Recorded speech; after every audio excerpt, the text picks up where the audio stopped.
Korang baru je kahwin and nak mulakan hidup baru dengan wife korang? Ini dia Proton S70 jawapannya.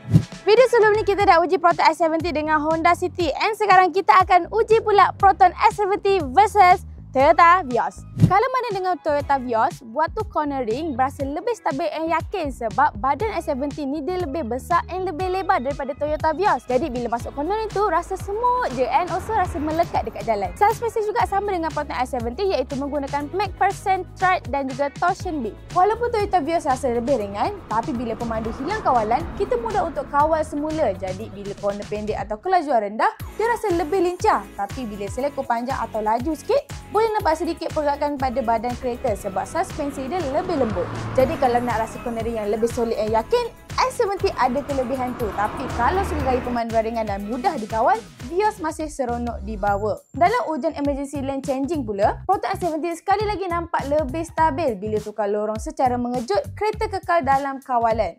Toyota Vios pula terasa lebih tangkas dan cepat bertindak tapi sedikit berayun bila masuk ke lorong asal. Walaupun begitu, kawalan masih baik dan tak hilang arah. Itulah dia perbandingan antara Proton S70 dengan Toyota Vios. Tapi korang kena stay tune sebab kita ada lagi dua model iaitu Nissan Almera and MG5. Kita tengok Proton S70 ni masih king ke tak?